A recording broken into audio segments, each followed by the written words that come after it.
A dog always stared at the baby, every hour, every night, never blinking, never moving. At first, the young mother thought it was love, until the staring turned into barking, scratching, and sleepless nights filled with fear. Everyone told her to get rid of the dog, but deep down, something told her, don't. Then one night, the dog went wild, dragging her toward the crib just as her baby's lips turned blue. That's when she realized this wasn't ordinary loyalty. It was something deeper, something her late husband might have planned long before he died. But when the truth starts to surface, she faces a terrifying question. Why was the dog really watching the baby?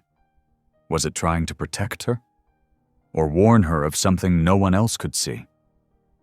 As danger closes in and secrets from the past come to light, one thing becomes clear. This dog knows more than any human ever could. What was it trying to tell her before it was too late? Drop a comment below and share which part of the world you're tuning in from today. If you enjoy stories like this, don't forget to subscribe for more. The autumn breeze rustled through the maple trees as Tamsin Hale carefully maneuvered her way up the front steps of her small townhouse, holding precious cargo. In her arms, wrapped snugly in a pale yellow blanket, lay her newborn daughter, Willa. Behind her, padding silently with watchful amber eyes, came Barlow, his golden brown coat catching the late afternoon sun. "Home, sweet home, little one," Tamsin whispered, her voice thick with emotion. The house felt different now, emptier without Silas, yet somehow fuller with this tiny new life. She gently placed the baby carrier on the living room floor while fumbling with her keys, the weight of motherhood settling heavily on her shoulders. From the moment they crossed the threshold, Barlow's behavior changed. The usually playful retriever mix became intensely focused, his entire body alert as he followed Tamsin carrying Willa to the nursery. While she settled the sleeping infant into her crib, Barlow took up position beside it, sitting straight and tall, his eyes fixed on the tiny bundle. "It's okay, boy," Tamsin assured him, running her hand over his head. "You can relax." But Barlow remained steadfast, unmoving, unnaturally still. That first night set a pattern. Every time Tamsin checked on Willa, there was Barlow, a silent sentinel, barely blinking, his attention never wavering from the crib. Even when Tamsin called him for dinner, he only briefly left his post, wolfing down his food before returning to his vigil. The naming gathering was held 3 days later. Tamsin hadn't wanted anything elaborate, just a small celebration to welcome Willa officially into the world.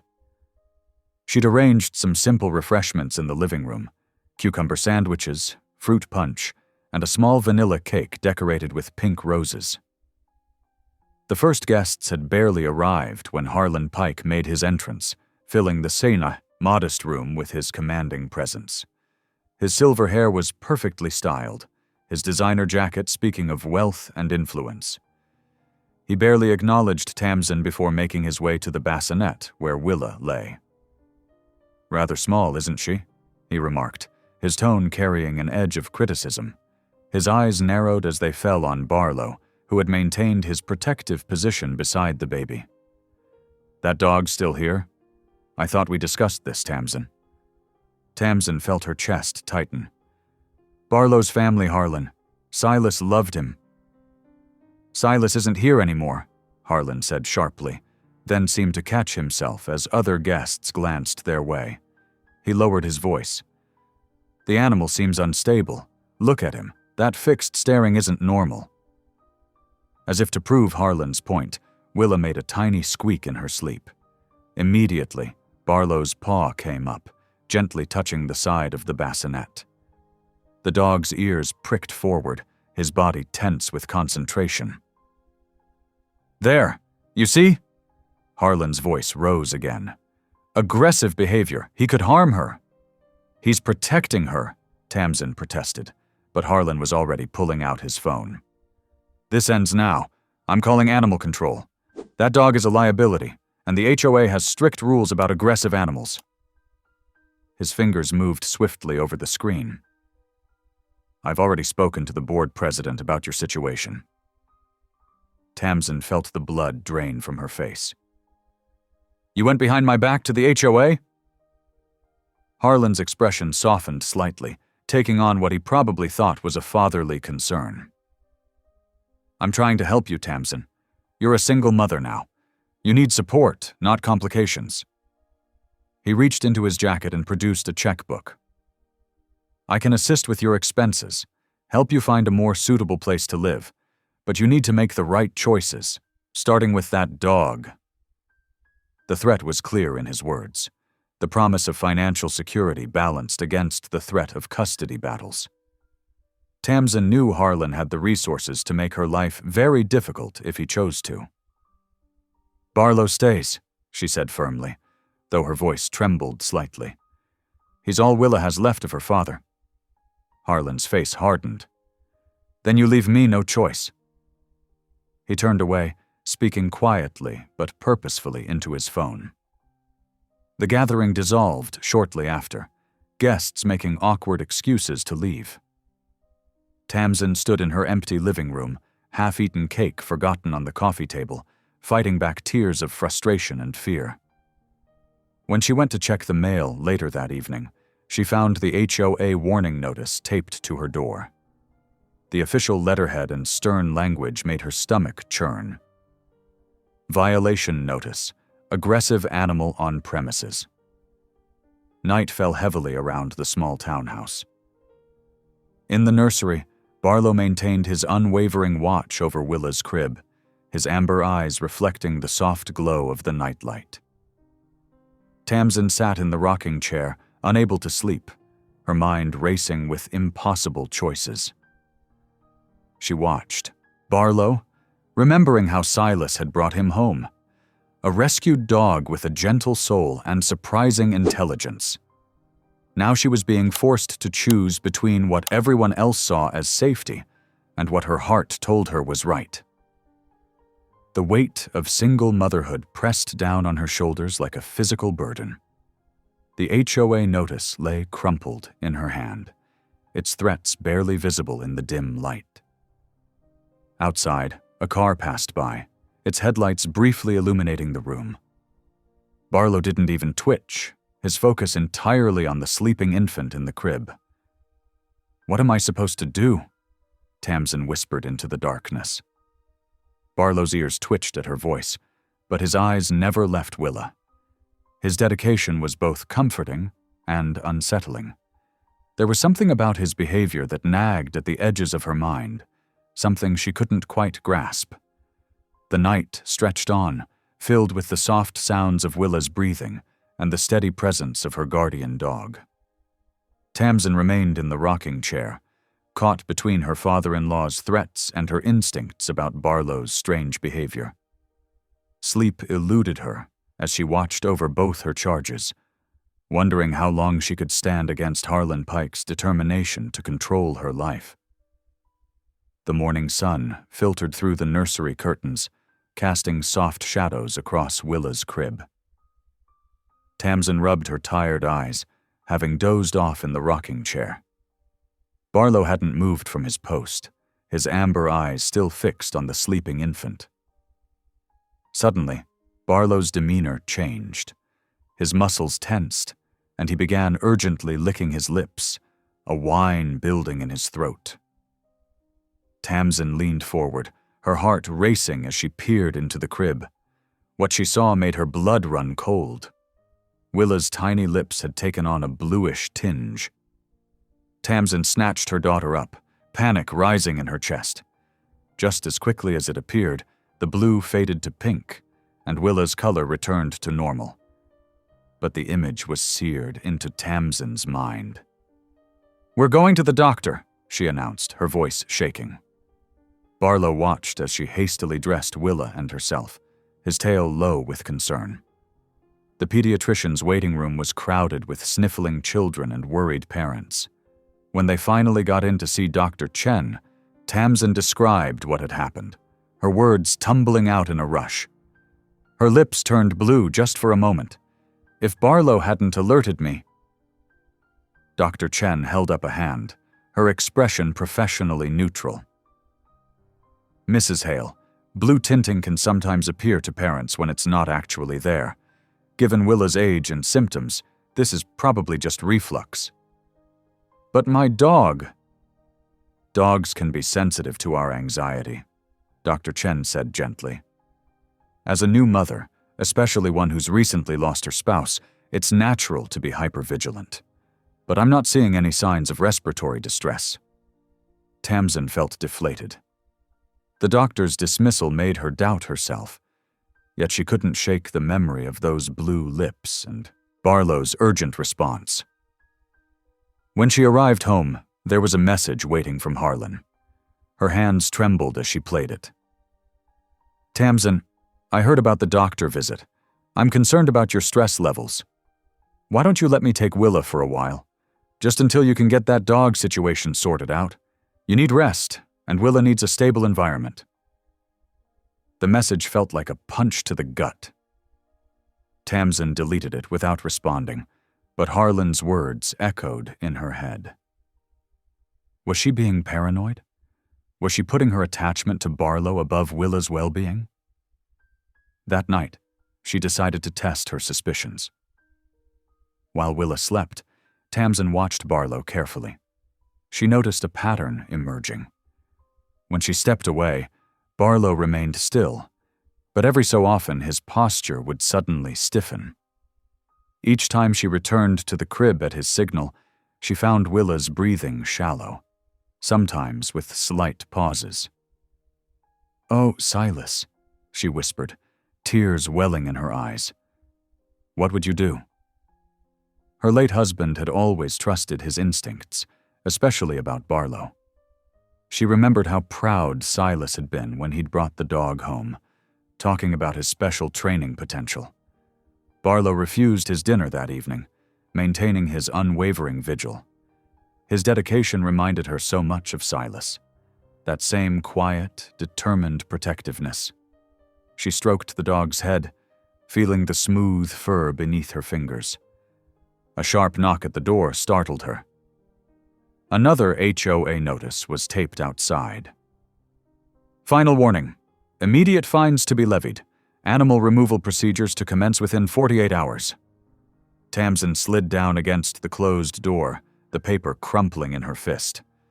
The walls seemed to close in around her. Her phone showed 3 missed calls from Harlan, and even her closest friend had stopped texting after she'd canceled their coffee date for the 3rd time. But as she watched Barlow alert once again to some change in Willa's breathing, something hardened inside her. If Barlow was trying to warn her about something real, she needed proof.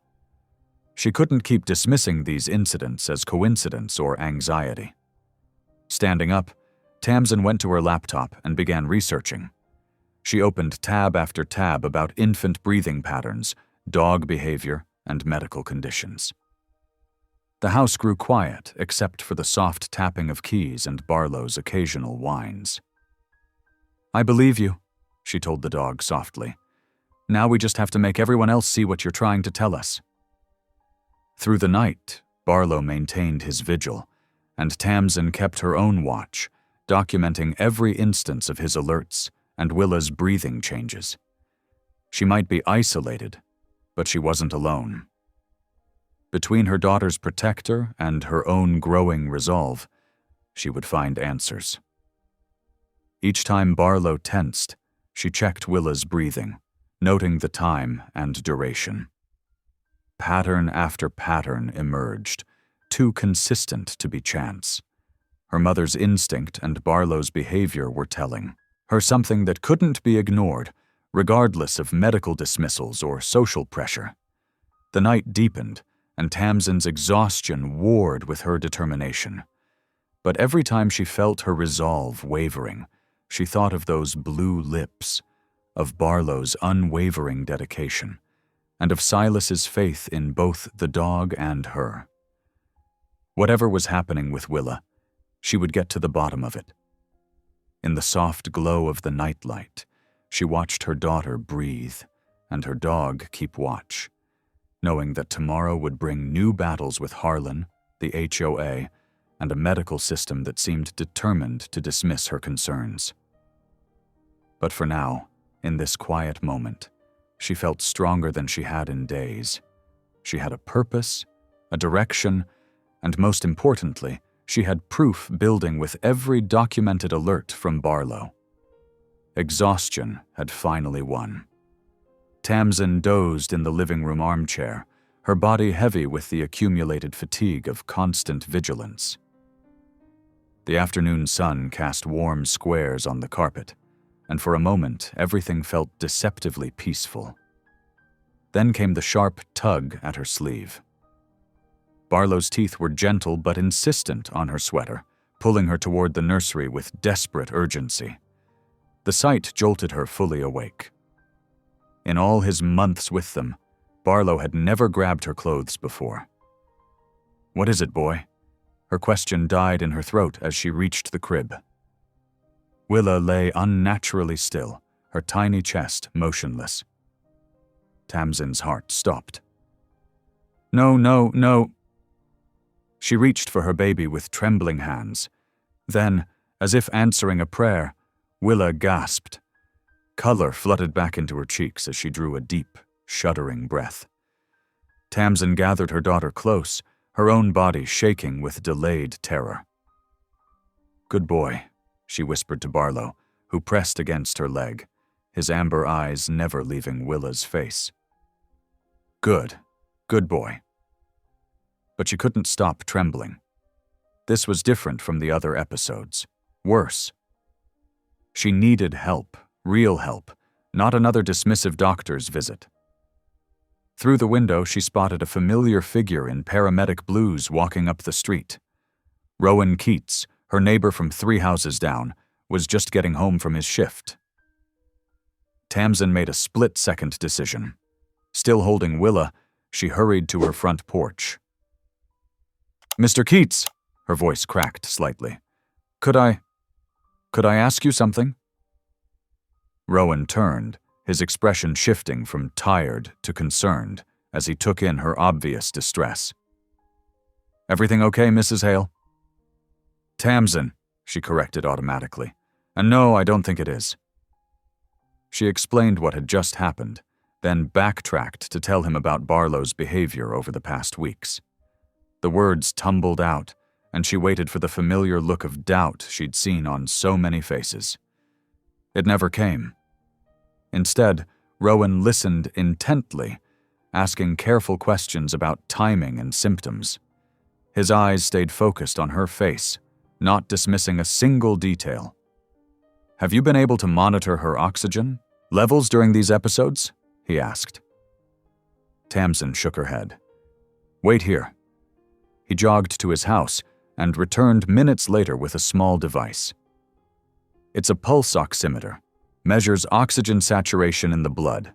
I keep a spare." He demonstrated how to wrap the soft sensor around Willa's tiny foot, how to read the digital display. "Log everything. Numbers, times, what you observe. The more data, the better." "Thank you," Tamsin whispered, clutching the device like a lifeline. "I was starting to think I was imagining things." "Trust your instincts," Rowan said firmly. "You're with her every day. If something feels wrong, it's worth investigating."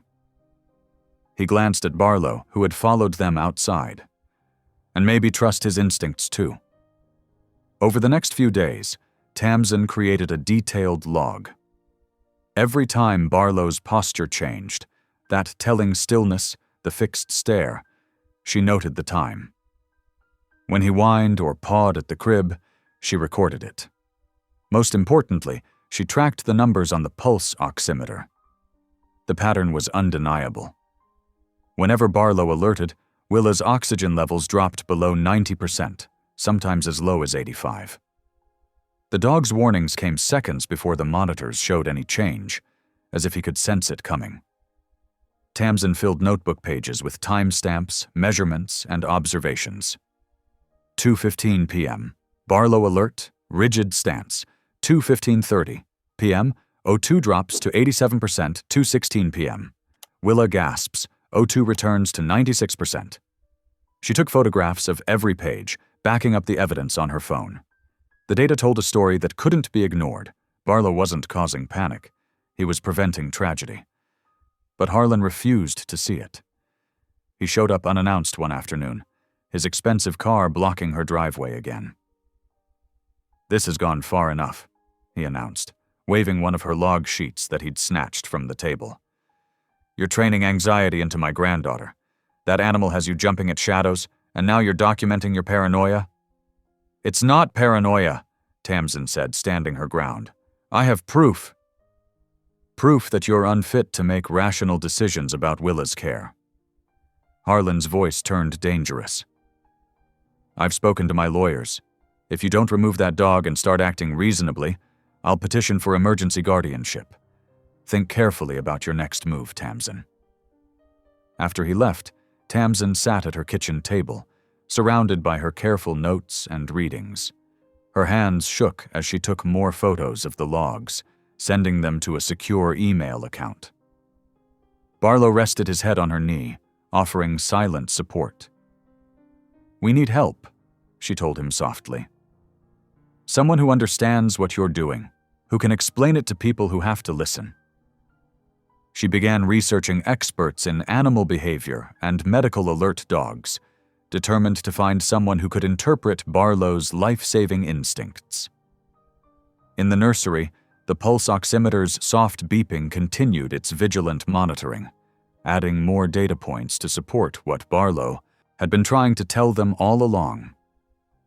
Tamsin looked at her sleeping daughter, then at the loyal dog who watched over her. "We'll figure this out," she promised them both. "Whatever it takes." Tamsin gripped the steering wheel, her knuckles white as she pulled into the veterinary clinic's parking lot. The morning sun caught the weathered sign reading Dr. Delaney Truax, DVM. Barlow sat quietly in the back seat, his amber eyes fixed on the rearview mirror where he could see her face. Inside, the waiting room smelled of antiseptic and pet shampoo. Dr. Truax emerged from an exam room, her sleeves rolled up and sneakers squeaking on the linoleum floor. She had sharp eyes that missed nothing, and a no-nonsense manner that Tamsin immediately appreciated. "So this is our mystery guardian," Dr. Truax said, kneeling to examine Barlow. Her hands moved efficiently, checking his teeth, eyes, and coat condition. "Let's see what his chip tells us." The scanner beeped, and Dr. Truax's eyebrows rose slightly. "Interesting. He was originally registered to Central Maine Medical Center's volunteer program." She tapped at her computer. "There's a note here. Special training protocol completed. Nothing else specific, but that's not typical for regular therapy dogs." Hope fluttered in Tamsin's chest. "Could you find out more about the program?" "I've got some contacts there. Let me make some calls." Dr. Truax's expression softened. "Meanwhile, document everything. The more evidence you have, the better." On the drive home, Tamsin's phone rang. It was Rowan, his voice tight with urgency. "Harlan's been pressuring the HOA board. They've scheduled an animal control pickup for next Tuesday. Public safety concerns." Tamsin's stomach clenched. "That's only 4 days away." "I know, but don't panic. Focus on gathering evidence while Dr. Truax works her contacts." That afternoon, Tamsin set up her phone to record video of the nursery. She synchronized the footage with the pulse oximeter readings, capturing the precise sequence. Barlow's alert posture, the dropping oxygen levels on the monitor, Willa's temporary distress, and her recovery. The pattern repeated with chilling consistency. At 3:15 in the afternoon, Barlow went rigid beside the crib. 15 seconds later, the oximeter numbers plunged from 97 to 86. Willa's lips tinged blue. Then she gasped and pinked up again. Every moment was documented in clear, irrefutable detail. Harlan showed up unannounced again, this time with an HOA board member in tow. "The removal order is signed," he announced, not bothering to knock. "That animal will be gone by Tuesday." "He's saving her life," Tamsin insisted, showing them the latest video. "Look at the numbers. Look at the timing." "More hysteria?" Harlan cut her off. "This obsession with the dog is clouding your judgment about Willa's care." The HOA representative shifted uncomfortably, but said nothing. Tamsin recognized the look. Someone who knew something was wrong, but lacked the courage to challenge Harlan Pike's influence. After they left, Rowan came by with dinner, simple sandwiches and soup that Tamsin barely tasted. "Dr. Truax is still working on it," he assured her. "She's got somebody looking through archived training records. What if they find nothing in time?" Tamsin's voice cracked. "What if they take him? Then we'll fight it legally. But let's give Delaney a chance first." That night, Barlow refused even water, maintaining his vigil by Willa's crib. His dedication brought fresh tears to Tamsin's eyes. She sat beside him on the nursery floor, one hand buried in his fur. "Just hold on," she whispered. "Morning might bring answers, and if it doesn't—" She squared her shoulders. "Then it brings a fight, but they won't take you without one." Through the darkness, the pulse oximeter's steady beeping kept time with their shared watch. Barlow's eyes never left Willa's sleeping form, while Tamsin's never left him. Together they waited for dawn, for answers, for whatever challenge the morning would bring. Hours ticked by. Tamsin dozed fitfully against the wall, waking at every small sound. Each time she found Barlow in exactly the same position, alert, focused, unwavering in his protection. The night seemed endless, but his dedication never faltered. She checked her phone repeatedly for messages from Dr. Truax, but the screen remained stubbornly empty. Outside, crickets chirped in the summer darkness. The air conditioning hummed. And still they waited, guardian and mother, united in their vigil over the tiny life that meant everything to them both. Tamsin kept the videos recording, capturing every moment of Barlow's protective watch. Each new clip added to their arsenal of evidence, proving what she already knew in her heart. This dog wasn't a threat to her daughter. He was her silent guardian angel, detecting danger before any human or machine could sense it. The moon tracked across the sky, visible through the nursery window. Tamsin thought about Silas, wondering if somehow he'd known, if he'd understood what Barlow was capable of when he'd first brought him home. The thought brought fresh tears, but also a surge of determination. She wouldn't let anyone take this last living connection to her husband, this protector he'd chosen for their daughter. "We'll figure this out," she promised again, her voice barely a whisper in the quiet room. "Whatever it takes, we'll find a way." Barlow's tail thumped once against the floor, the briefest acknowledgement, but his eyes never left his charge. Together they settled in to wait for whatever the dawn would bring, answers, challenges, or the fight of their lives. The morning sun had barely cleared the horizon when 3 white animal control vans pulled up outside Tamsin's house. Her heart pounded as she watched them through the window, their official markings stark against the early light. Barlow pressed close to her leg. His usual station by Willa's crib temporarily abandoned as they faced this moment together. Rowan's truck screeched into the driveway seconds later. He jumped out, phone in hand. "Hold on," he called to the officers who were already approaching the front door. "Dr. Truax is sending something right now. You need to see this before proceeding." Tamsin's phone buzzed. Her hands shook as she opened Dr. Truax's email, marked urgent. The subject line read, "Proof, Barlow's training certification." "Please," she called through the screen door to the waiting officers. "Give me 5 minutes to show you something important." The lead officer, A woman with graying hair and kind eyes nodded. 5 minutes. Tamsin's eyes raced over the forwarded email. Attached were scanned documents, training certificates, payment records, and correspondence with a specialized service dog facility in Oregon. But what made her breath catch was the last attachment. A scanned, handwritten note in familiar handwriting. "That's Silas's writing," she whispered, tears blurring her vision. She read aloud, her voice growing stronger with each word. "If I can't be there, let the dog be my eyes." Rowan stepped closer, reading over her shoulder as Tamsin scrolled through the documents. The story emerged in black and white. 6 months before Willa's birth, Silas had connected with a NICU nurse friend who told him about infant sleep apnea. He'd then quietly arranged for Barlow's specialized training, paying thousands of dollars to have him certified as an infant apnea alert dog. "He never got the chance to tell me," Tamsin said softly, remembering those last rushed days before the warehouse fire that took her husband. He was waiting until everything was finished. Harlan Pike's black SUV pulled up, tires spraying gravel. He stormed toward the group, waving papers. "I have the removal order right here." "Sir," the lead animal control officer interrupted, "we're reviewing new information." Dr. Truax's car arrived next, parking behind the animal control vans. She emerged with a thick folder.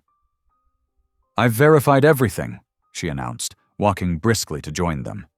"The training facility is legitimate. Their signature records match. The dates align perfectly." She spread the documents on the hood of the nearest van. "Look, Barlow completed specialized infant apnea detection training 3 months ago. His behavior isn't aggression. It's exactly what he was trained to do. When he stares at the crib, he's monitoring the baby's breathing. When he paws or whines, he's alerting to an episode." "It's a sham," Harlan snapped. "Some backwoods training mill?" "It's one of the top facilities in the country," Dr. Truax cut in. "I spoke with the head trainer myself this morning. She remembered Silas personally, said he was determined to have every safeguard in place for his baby." Tamsin's legs felt weak. Rowan steadied her with a gentle hand on her elbow. All those nights of watching Barlow's unwavering vigil suddenly made perfect sense. He wasn't just a dog. He was Silas's final gift to their daughter, his last act of protection reaching beyond death itself. The animal control officers huddled over the documents while Harlan paced, his face darkening. Tamsin could see the moment their professional skepticism gave way to understanding. Even the most hardened among them seemed moved by the revelation of a father's foresight. "The oximeter readings," Tamsin said, pulling out her phone to show the lead officer. "Every time Barlow alerts, they drop. He catches it before the monitors do, before I would even know to check." The officer studied the videos, her expression softening. "In light of this documentation, we'll need to pause any removal proceedings for review." "This is ridiculous," Harlan exploded. "That dog is a menace." "That dog," Dr. Truax interrupted firmly, "is a highly trained medical alert animal, and the documentation proves it. Your son made sure of that." Tamsin watched understanding dawn in the faces around her. Barlow's unwavering stare wasn't menacing. It was vigilance. His refusal to leave the crib wasn't obsession. It was dedication to his training, to Silas's last wish. Through the open front door, they heard Willa beginning to stir. Without hesitation, Barlow trotted inside, resuming his post beside her crib. Tamsin followed, the others trailing behind. They watched as the dog settled into his familiar position, eyes locked on the sleeping infant. "Amazing," the lead officer murmured. "I've worked with service dogs before, but this level of focus—" "He's not just watching," Tamsin said softly. "He's protecting her, just like Silas wanted." Harlan stood in the doorway, his face a storm of emotions. For the first time, he seemed to have no words. Dr. Truax organized the documents, her movements precise and professional. "I'll have copies made for everyone's records. The training certification should prevent any future issues with animal control or the HOA." The morning light streamed through the nursery window, catching Barlow's fur and turning it to gold. In that moment, Tamsin felt Silas's presence so strongly it took her breath away. He'd known he might not be there to protect their daughter, so he'd found another way, ensuring she would always have a guardian watching over her sleep. With trembling hands, Tamsin filed the medical alert exemption paperwork at the housing office. Each page felt like another small victory. The receptionist stamped the forms, her expression softening as she looked through the documentation of Barlow's specialized training. Back home, Rowan helped her implement changes to make Willa's nursery more conducive to steady breathing. They discovered the heat register beneath the crib had been causing temperature fluctuations that seemed to trigger more frequent spells. "Let's move it to this wall," Rowan suggested, his strong hands already lifting one end of the crib. "Away from the direct heat. Better airflow here, too." Tamsin nodded, grateful for his practical approach. Together they shifted the furniture, creating a safer space for Willa.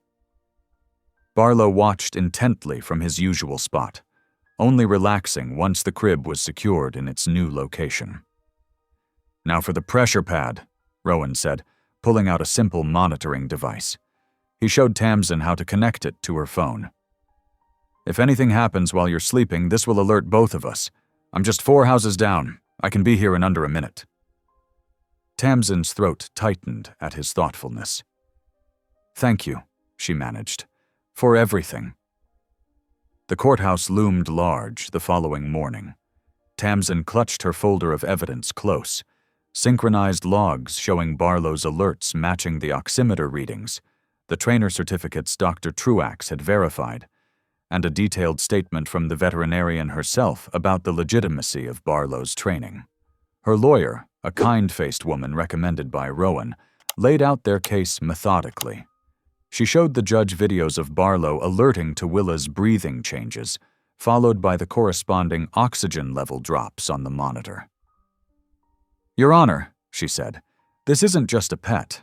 This is a trained medical alert animal, specifically prepared to monitor this infant's breathing by her late father. The HOA's blanket restrictions on animals cannot supersede medical necessity." The judge studied the documentation carefully, particularly the training certificates and Dr. Truax's statement. After what felt like hours, she looked up. "I'm issuing a temporary stay on any removal proceedings," she announced. "The evidence presented warrants further medical evaluation to determine the full scope of both the infant's condition and the dog's alert capabilities. During this period, no action may be taken against either the dog or Ms. Hale's housing situation." Relief flooded through Tamsin. It wasn't a final victory, but it was breathing room. Time to prove what she already knew in her heart, that Barlow was essential to Willa's safety. Outside the courthouse, Harlan approached her.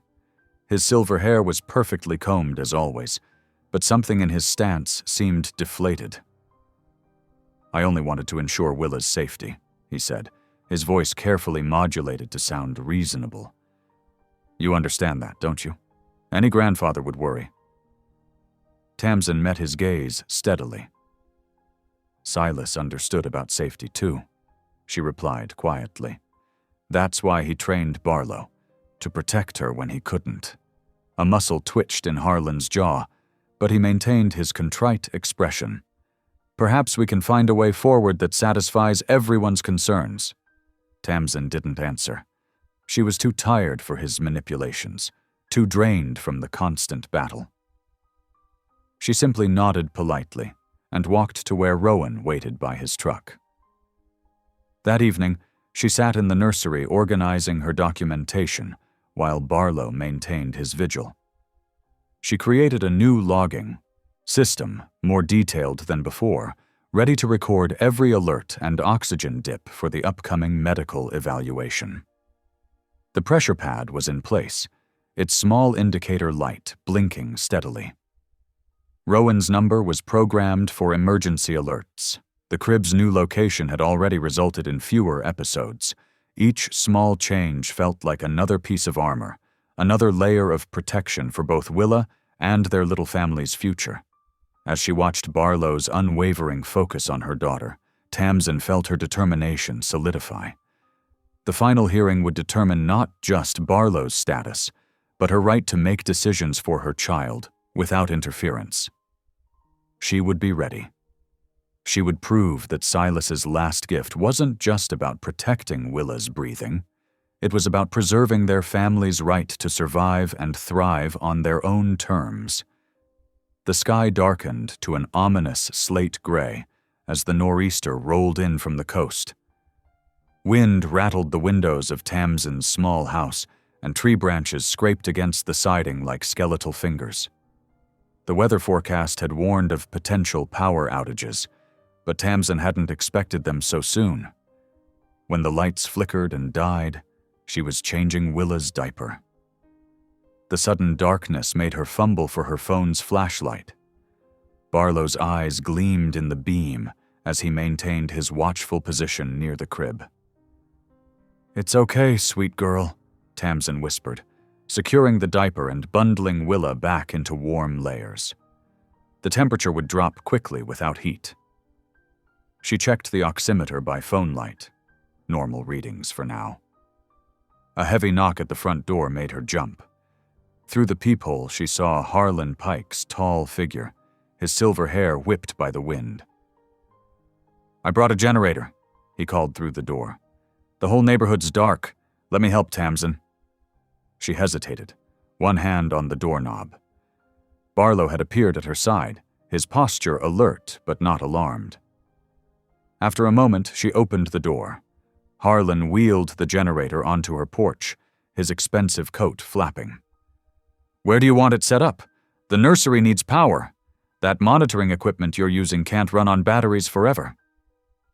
His tone was reasonable, concerned. It made Tamsin's skin crawl. But he wasn't wrong about the monitors. "The back patio," she said finally. "Away from the house." While Harlan set up the generator, Tamsin's phone buzzed with a text from Rowan. "Stuck across town on multiple emergency calls. Storms causing accidents. You okay?" She typed back quickly. "Power's out. Harlan brought generator. We're managing." She didn't mention how unsettled she felt having her father-in-law here. Harlan appeared in the nursery doorway, rubbing his hands together. "Generator's running.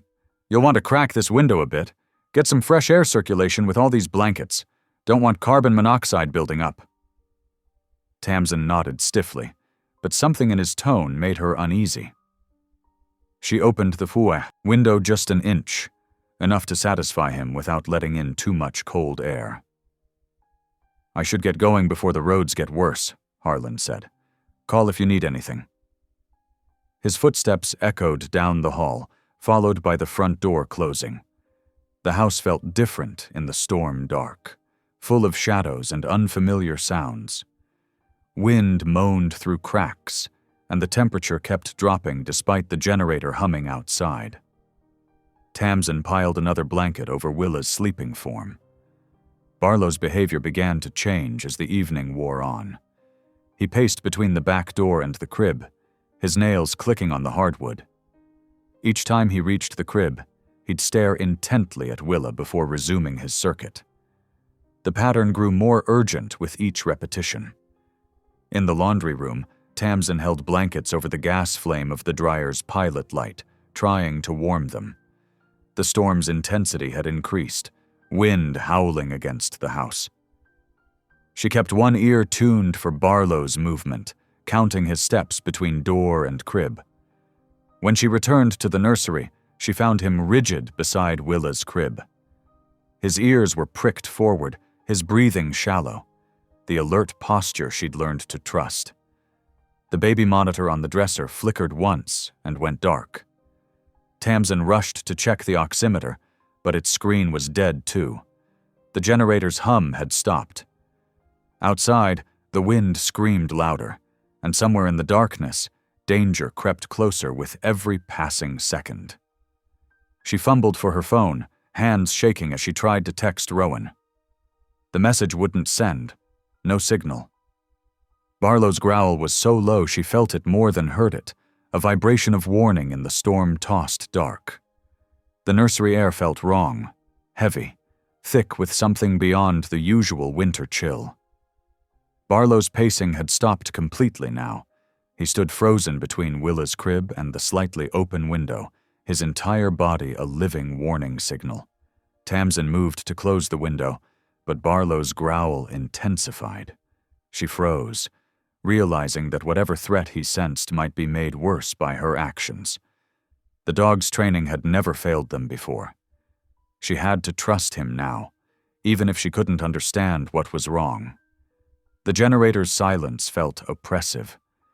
Had it simply run out of fuel, or was there something else? Through the window came the sound of branches thrashing in the wind, and beneath that, Willa's breathing, too quiet, too shallow in the heavy air. Barlow's stare never wavered from the window, his body tense as a drawn bow. In the beam of her phone's flashlight, Tamsin could see his fur standing on end. Whatever was wrong, it was getting worse. And somewhere in the howling dark, the minutes ticked by, each one carrying them closer to a crisis she could feel building but couldn't yet see. The generator's exhaust crept through the winter night, an invisible poison riding the wind. Through the cracked window Harlan had insisted on, deadly fumes snaked into the nursery where Willa lay sleeping. The carbon monoxide, heavier than air, pooled silently around the crib. Barlow's transformation was instant and violent. His usual quiet vigilance exploded into frantic barking that echoed through the darkened house. Before Tamsin could reach the nursery from the laundry room, he slammed his paw onto the pressure pad they'd installed. The emergency signal meant to summon help. Tamsin's heart stopped when she reached the nursery door. The handle wouldn't turn. Someone had latched it from the outside. No, no, no! She threw her shoulder against the wood, panic rising as she heard Barlow's desperate barks inside. The door resisted once, twice. Then, on the third slam, the frame splintered and she burst through. The sight froze her blood. Willa lay motionless in her crib, her tiny lips a terrifying shade of blue. Barlow's barking reached a fever pitch as he bounced between crib and window. A shadow fell across the doorway. Harlan stood there, his face unreadable in the darkness.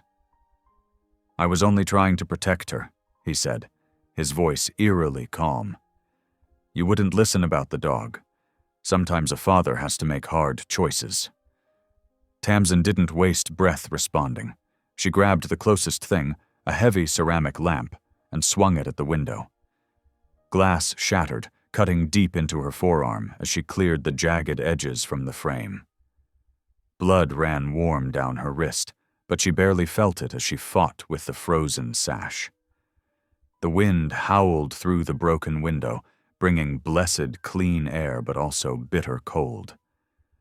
Barlow moved with purpose now, gripping Willa's blanket in his teeth. This wasn't panic. This was training. He began dragging the bundle toward the window, toward the fresh air that might save her. 20 miles across town, Rowan's phone lit up with the pressure pad alert. His stomach dropped when he saw the address. Without a word to his partner, he sprinted for the ambulance, already calling dispatch as he jumped into the driver's seat. "This is Medic 37 responding to possible pediatric respiratory distress at 87 Cedar Grove Road," he barked into the radio, requesting immediate backup and fire response. The rig's tires spun in the fresh snow as he hit the lights and sirens. Back in the nursery, Tamsin fought against the freezing gusts that whipped through the broken window. Blood from her cut arm left crimson streaks on everything she touched. but she couldn't stop to deal with it. Willa needed air. She needed warmth. She needed time. Barlow kept working, his movements precise despite the chaos. Every pull of the blanket brought Willa closer to the life-giving stream of cold, clean air pouring through the shattered window. His training was revealing itself in layers, not just in his warnings, but in knowing exactly what to do when crisis struck. The wind screamed around them, drowning out everything except Tamsin's ragged breathing and the sound of Barlow's paws on the floor. Somewhere in the storm, sirens wailed. Help was coming. They just had to hold on. The scene was frozen in fragments of desperate clarity. Blood on white paint, glass glittering on the floor, Willa's still face, Barlow's unflagging determination, and Harlan's shadow retreating down the hallway as the first flash of emergency lights painted the walls red and blue through the broken window. The ambulance's sirens pierced the howling storm as Rowan pulled up to Tamsin's house. His heart nearly stopped when he saw the shattered window, emergency lights casting wild shadows through the broken glass. Without waiting for backup, he grabbed his medical kit and sprinted through the snow. The scene in the nursery hit him like a physical blow. Tamsin stood trembling, blood streaming down her arm, while Barlow pressed his body against Willa's motionless form. The bitter wind whipped through the jagged window frame, scattering glass shards across the floor. "Get them out of here, now!" Rowan commanded, his paramedic training taking over. He scooped up Willa while Tamsin stumbled after him, Barlow right at their heels. They made their way to the covered porch where the air was clean and still. Rowan laid Willa on a blanket and immediately began rescue breathing with a pediatric bag mask. "Come on, little one," he murmured between careful squeezes. "Come back to us." Tamsin knelt beside them, her injured arm leaving red smears on the porch boards. Seconds stretched like hours, then a tiny cough, a flutter of eyelids. Finally, a weak cry broke the tension, making Tamsin sob with relief. Barlow's tail began to wag as he pressed his nose gently against Willa's cheek. Police cruisers arrived, their lights joining the strobing chaos. Officers swept through the house with flashlights, while Rowan's partner Sarah brought over oxygen tanks and started treating Tamsin's arm. "Ma'am, we need to check the nursery," an officer called from the doorway. "Can you tell us what happened?" Tamsin's voice shook as she described Harlan's arrival with the generator, his insistence about keeping the window cracked. "He said it was for fresh air," she said, "but the door, someone latched it from outside. We would have been trapped if Barlow hadn't alerted us." The officers' faces hardened as they documented the scene. One crouched by the broken door, examining the latch with gloved hands. "This was tampered with recently," he reported. "There are fresh tool marks and what looks like partial prints." Outside, another officer discovered the generator's exhaust line had been deliberately positioned to feed fumes toward the nursery window. The evidence painted a chilling picture of premeditation. Harlan stood at the edge of the property, trying to maintain his composed facade. But it cracked when the officers approached with questions. Why had he insisted on that particular window being open? Why was the door locked from outside? His story began to unravel. "I was protecting my granddaughter," he kept repeating, but his voice had lost its usual authority. "That dog was a menace. I had to make them see. By poisoning an infant." The officer's voice was ice cold. "By trapping them inside?" More emergency vehicles arrived through the storm. The fire department set up industrial fans to fully ventilate the house, while paramedics monitored both Tamsin and Willa's oxygen levels. Barlow refused to move more than a few feet from them, his training still evident in every alert movement. Rowan knelt beside Tamsin, wrapping a shock blanket around her shoulders. "I'm staying right here until we know Willa's stable," he promised quietly. You're not alone in this anymore." Tamsin clutched Willa closer, watching as the oxygen readings slowly improved on the monitor. Her baby's color was returning to normal, tiny fingers flexing as she squirmed against her mother's chest.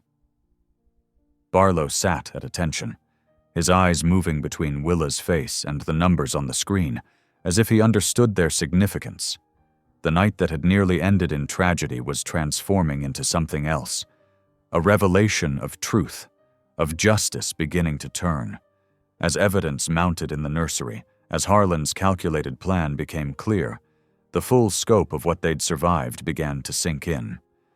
But they had survived, thanks to a dog's unwavering vigilance and a mother's desperate love. Sarah finished bandaging Tamsin's arm, while Rowan continued monitoring Willa's vitals. The numbers were trending upward, each improvement marked by Barlow's tail giving a small wag. The dog's behavior was so precisely attuned to Willa's condition that even the veteran paramedics were impressed. "I've never seen anything like it," Sarah admitted, watching Barlow track every movement of the pulse oximeter. "This isn't just a pet. He's a trained medical alert dog, and a damn good one." Police photographers documented everything: the broken window, the tampered latch, the positioned generator, the blood-streaked walls that told the story of Tamsin's desperate rescue. Each piece of evidence further condemned Harlan's actions, stripping away his mask of concerned grandfather to reveal the calculated cruelty beneath. Through it all, Rowan kept his promise, staying close as Willa's oxygen saturation slowly climbed back to normal levels. His steady presence helped anchor Tamsin as she gave her statement to the police, describing every detail of how Barlow's warning and trained response had saved her daughter's life. The storm continued to rage outside, but inside, surrounded by emergency responders and protected by Barlow's unwavering vigilance, mother and daughter were finally safe. The truth had been exposed in the most dramatic way possible, written in broken glass and blood, in tampered latches and positioned generators, and in the unshakable bond between a mother, her child, and the dog who had become their guardian angel. The days following the storm brought swift justice. Detective Morgan stood in Tamsin's living room, his weathered face grave as he detailed the charges against Harlan Pike. "Reckless endangerment, attempted assault, criminal mischief, and tampering with safety equipment," he read from his notepad.